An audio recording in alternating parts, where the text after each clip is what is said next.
Hello friends and welcome to today's video. Today we're making some Mexican rice and we're going to go ahead and start off by adding the tomatoes and the onion and the garlic to your blender. And we're going to blend these until you have a really smooth puree. We're not adding any liquid to this. We want it to be like just pure tomato-y flavor. We don't want to water it down, so you want to go ahead and turn that on, blend it to perfection, and then you're going to go ahead and set that aside and just have it ready to go for when your rice has been toasted and it's ready for your liquid. You don't want to leave your rice unattended, you know what I'm saying? So do this first. This is what it should look like. It should be smooth, liquidy, perfect. All right, so check it out. So now we're going to go ahead and we're going to start the rice. So we're going to add some oil to our pan. Go ahead and add some oil to your pan. Let that heat up a little bit, and then once that's heated up and ready to go, you're going to go ahead and add your rice. Just good old white long-grained rice. And then you're going to go ahead and start toasting that. You're going to want to keep an eye on that. You definitely don't want that to burn. You want it to be like a golden brown. You don't want it to be like charred. You know what I'm saying? So we're going to go ahead and start toasting. You want to keep moving it. You want to keep stirring it. If you let it sit for too long, you'll have burnt pieces and raw pieces, and it won't be cute. It won't taste great. So you just want to keep constant movement as far as the toasting goes. So you'll see it here. You could let it sit for like a couple seconds, obviously, and then you're going to just go right back to stirring it. You want to keep rotating the rice and keep the toasting going. So here's what that looks like, and I will show you in a second once that has finished. Also, I should have mentioned, you do want to do this on a like medium to medium low, depending on how hot your stove is. Mine runs pretty hot, so I do like a medium low on this so you're not burning it.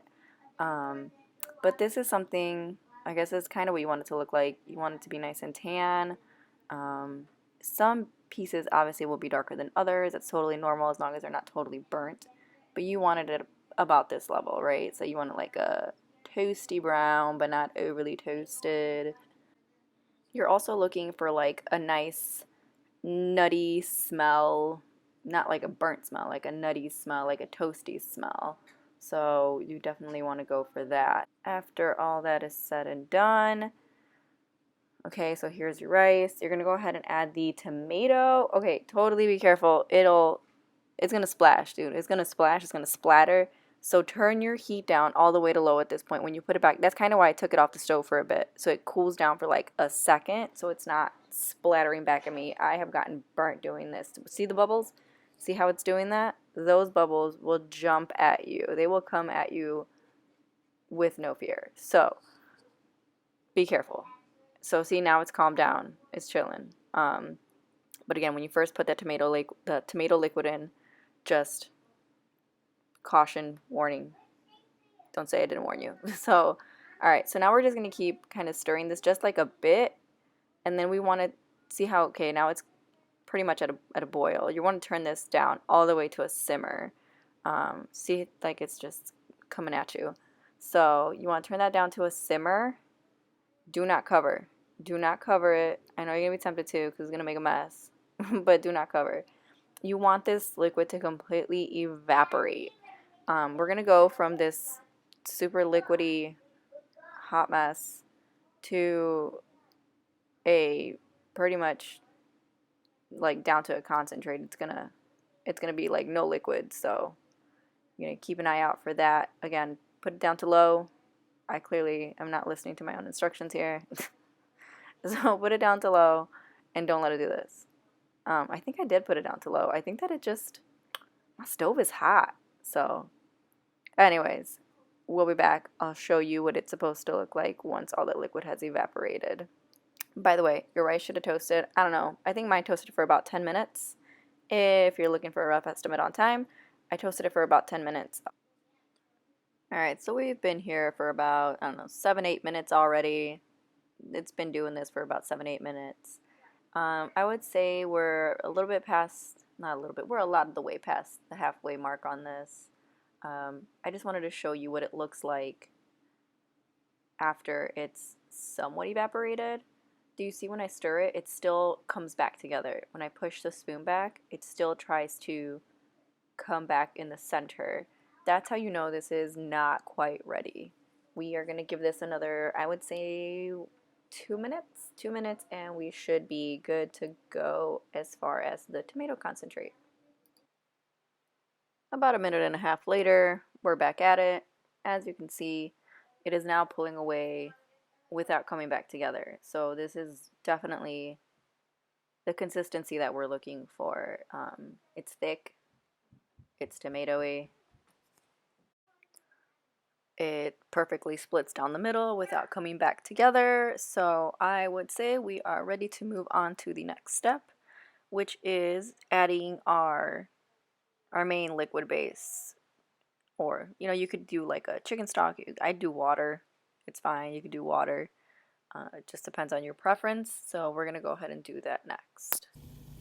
All right, to your pot, you're going to go ahead and add your 2 cups of water.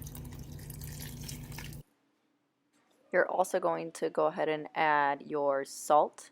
I started off with 1 teaspoon, and then I taste the liquid. I see how I like it. Stir it around, really incorporate it. And then you go ahead and taste it. See how it is as far as salt. See if it's to your liking. Some people like it more salty, some people like it less salty. It's totally a personal preference. To me, I felt like I needed a little bit more salt. You can start by adding another half of a teaspoon and see how you feel. Taste it again. Add as needed. To me, 2 teaspoons worked out really well. And then you also, at this point, could add vegetables. If you're doing vegetables, you would add them now. You could do like a small cube potato or cubed carrots. What else do people do? Peas. You can do tomatoes. Really like whatever starchy vegetable that you like, you could really add it. But I choose not to. My kids don't like vegetables that much. What kid does, I guess? I mean, some do. Mine don't. Picky.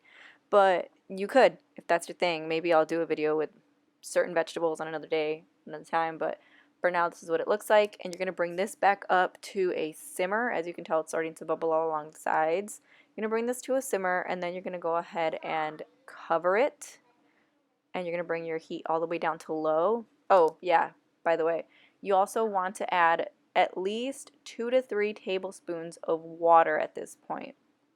Usually a shot glass full of water works fine, but if you don't have one of those, 2 tablespoons or 3 added back to the liquid, because what happens is the water that you were tasting to check for salt, you've removed. It's gonna also evaporate some of the liquid, so you want to go ahead and rehydrate. Like, you want to re-add those liquids to the pot that you're potentially going to be losing, so that way you don't end up with like undercooked rice. I know like 2 to 3 tablespoons doesn't sound like a lot, but in the end it can be. It can be for rice, so you want to go ahead and do that. Again, we're going to go ahead and now add the lid, and we're going to go ahead and simmer this for, I don't know, 20 to 25 minutes, or when you stick a spoon down the middle, it looks like there's no more liquid at the bottom. And it should look something like this. When you stick the spoon down the middle and you pull back, there should be no more liquid and no bubbles. It should look ready. You're going to go ahead and also stick a fork right down the center, right where I made that hole. Like, grab a chunk from that center and taste it. It shouldn't taste gritty. It shouldn't taste like crunchy. It should just be soft. It should almost melt in your mouth, if that makes any sense. And you're also going to see around the edges, the tomato kind of settled. That's totally normal. It's totally fine. You're going to want to set that aside for 10 minutes on your stove. Don't touch it. Don't do anything. Uncover 10 minutes on your stove. You can then go ahead and transfer that to another bowl if you're serving it up for a party or whatever you're storing it in. Even if your storage bowl, you want to go ahead and store it in probably like an airtight container, and I would say it stores easily for a week. I know we leave ours in our refrigerator for a week and it tastes fine, but you want to let it cool off. Like, you can see how steamy this is. I like transferring it to another bowl after the 10 to 15 minutes of letting it sit on the stove so that I'm able to incorporate that tomato lining that was at the top, that kind of just settled at the top. I like to mix that in, not quickly because then your rice se te va a batir. And that's it. Hopefully, I'm not forgetting anything. So, please don't forget to like and subscribe if you found this video interesting or learned something new. You can find the full recipe and details at lasaucykitchen.com. I will leave the link down below in the description box. I'll also link out to all of our social media if you're interested in checking those out. Let me know in the comments down below what you think I should make next. And hopefully you found this a little bit interesting. And thanks for watching, and I'll see you in the next one. Bye!